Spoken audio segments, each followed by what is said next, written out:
What's the deal, baby? You already know this the big boss out, boss down, can't poke through the door. Here to talk to the boxing, man. So we're gonna talk about Bud Crawford and his statements that he made on his live, kind of challenging, a lot of welterweights and how he keep bringing up Errol Spence. So first and foremost, I just hope everybody is safe during this pandemic and happy holidays to all of y'all, man. Real talk. But Bud Crawford kind of contradicted himself,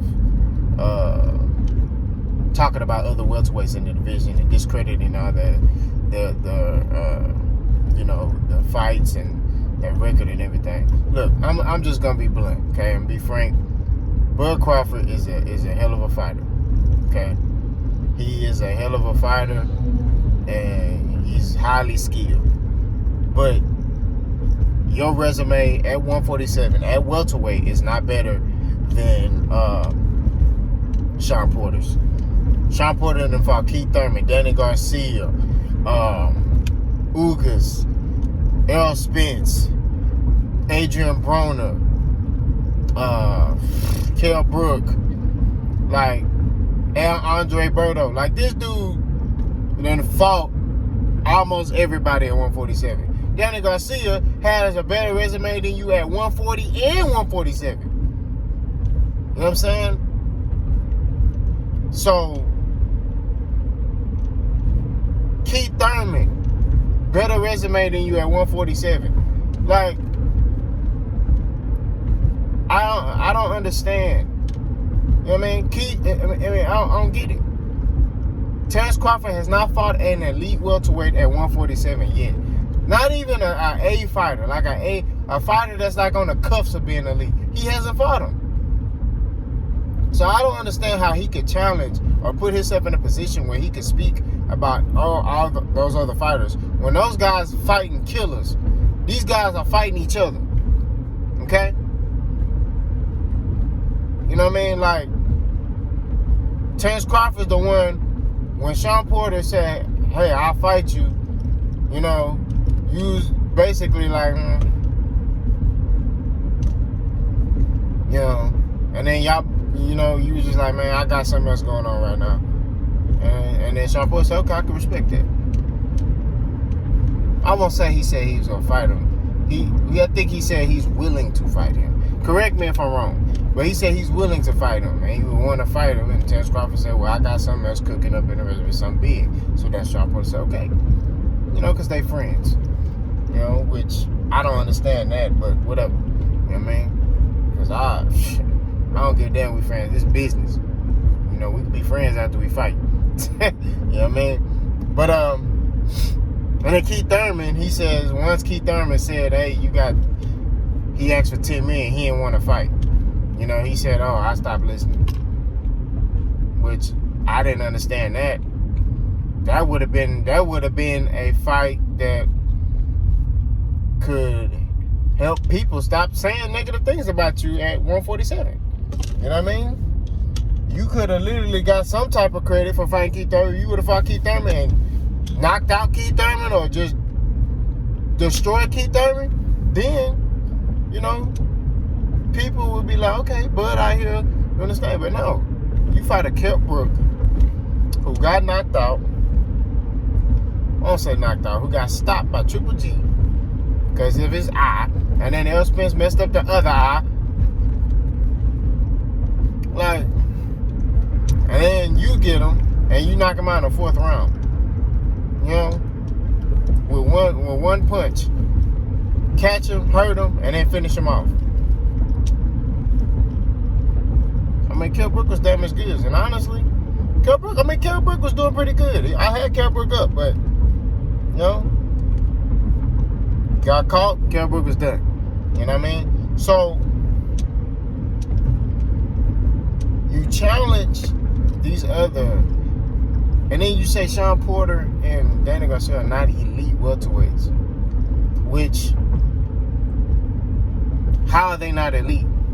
I can understand if their losses, if Shawn Porter got knocked out, slept by Errol Spence or anybody else, then you can say, yeah, but all his losses have been close. His loss to Errol Spence was close. The knockdown decided that fight. Danny Garcia, his fights was close.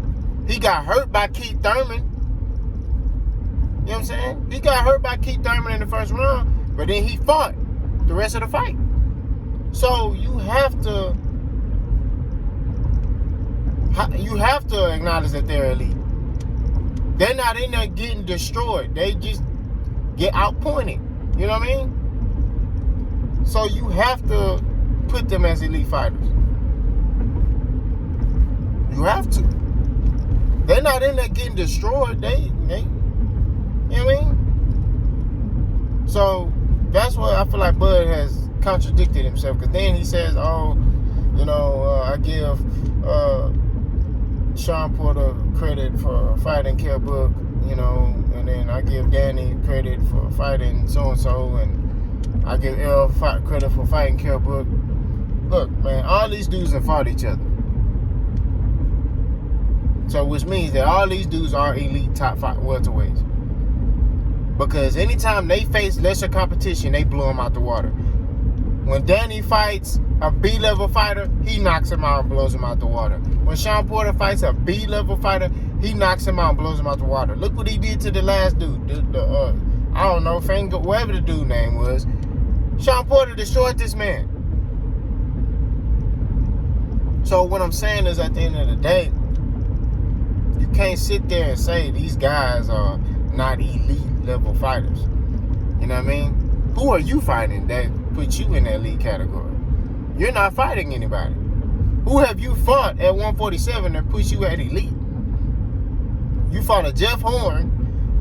Excuse me. You fought a Jeff Horn who people say lost to Manny Pacquiao, right?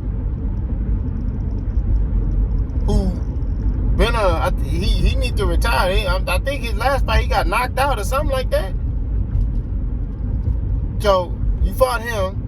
You fought Benavidez, who was literally fighting on one leg. But is that your problem? No, it's not your problem. But is he elite?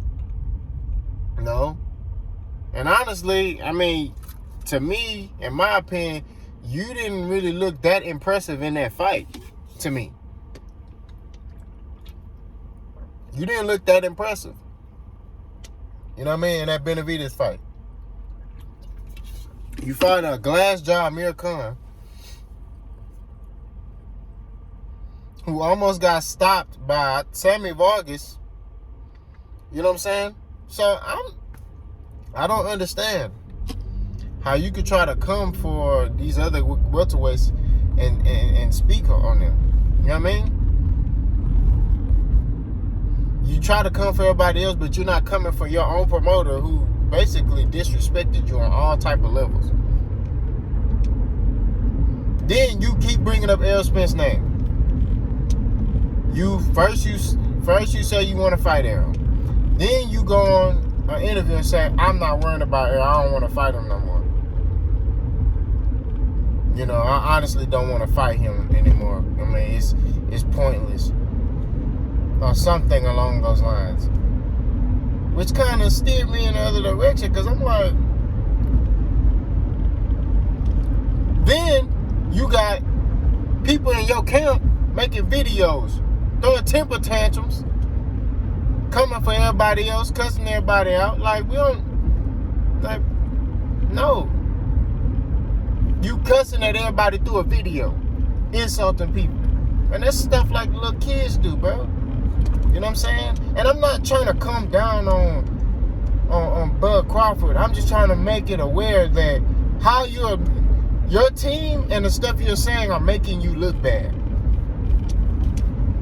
You get what I mean? Because Bob Arum is the one who disrespected you. But y'all not coming for him. Y'all coming for everybody else who's basically telling you facts. So you continue to keep Errol's name in your mouth, and y'all try to belittle him. And it's a thing. I said this in my last video. Errol has nothing but good things to say about Bud Crawford. Errol has nothing to say good to say. Errol's trainer has nothing but good things to say. about Bud Crawford. He just pointing out facts. So it's just like, I don't understand. I don't know if Bud is frustrated with, why he's not at the level Errol is at. But that could change if he changes it. Because Bud has the power to change that. Bud can sit there and be like, I'm not resigning Top Rank. I'm going to go my own way. I'm going to go my own way. I'm going to move at my own pace. And I'm going to go make my own promotional company. And what I'm going to do is, whoever offer me, whoever I got to sign a fight deal with, as far as to fight the elite fighters, I'm going to do that. Kind of what Mikey Garcia do. You know what I'm saying? Mike Garcia fought Jesse Vargas on the zone for $7 million. One fight deal. Mike Garcia's a free agent. Mike Garcia can go fight wherever he want to fight at. But he represents himself. You know what I'm saying? Like, Mike Garcia go fight on PBC. Mike Garcia go fight on ESPN if he want to. And that's what I think Bud should do. Bet on yourself, man. But no. He wants to sit there, stay with Top Rank because he's comfortable. Let this old dude disrespect you. You know what I mean? Let him disrespect you and your brand and everything. When he made those comments, he disrespected you and everybody who's on your team. Everybody who markets you, everybody who represents you, he disrespected you. All of them. But you don't take the time to speak out against that. You made an excuse for that. I got a problem with that, man. I got a major problem with that. You know what I mean? Bud can get these fights if he leave Top Rank. He don't have to sign with PBC. He got Terrence Bud, I think he got his own promotional company. Or he can even start his own promotional company and just have himself on there and take care of business. Take care of business and meaning, hey, I want to fight Danny Garcia. If Danny Garcia unifies me, I want to fight Danny Garcia. What network we fighting on? If we fight on this network, this how much money I want. Boom. Put it on pay-per-view. Bet on yourself, man. But Bud has to keep Errol's name in his mouth. He has to keep talking about Errol Spence. He has to keep bringing up Errol Spence because he know Errol Spence is the truth. He know what he up against. He not gonna get in there and steamroll Errol like he doing everybody else, all these other low class fighters. He in there for a fight. Now, do I think Bud will fold? No. But like I said before, the knock on Bud is he's too competitive, and it's a psychological thing. Bud gonna try to get in there and bang with Errol. Errol gonna hit him with a shot, and he gonna try to bang with Errol, and that's when he gonna get broke down. And that's when Errol gonna stop him. That's the truth. That's the truth. He gonna try to get in there. He gonna start off on this game plan, and then he gonna get hit with some smoke, and then he gonna try to bang. He gonna try to prove that, hey, I'm the stronger fighter. I'm strong. You ain't the only one that can hit hard. I can hit hard too, and Errol gonna catch him. I'm telling you. So, I don't know how else to put it. If I'm Bud Crawford, I stop talking about Errol publicly and start getting behind the scenes to try to find out, number one, how I can get away from Top Rank, and number two, how I can get this fight with Errol. You know what I'm saying? All this other stuff about, this person is this and that person is that, and speaking on all these other welterweights as if you fought tough fights at 147, you haven't yet. You haven't. I arrived at my destination. I'm finna go get it in. I just said what I said, what I did. Like, comment, and subscribe, man. You know, I post every week. I try to. I'm busy. I post every week. You know, I talk about a lot of things in boxing. You know what I mean? You know, I'm an amateur boxer myself. You know what I'm saying? I love this sport. So, you know, I'm actually getting punched in the face, and I'm actually talking about this. So, I just said what I just said. I did what I did. Like, comment, and subscribe. I'm gone.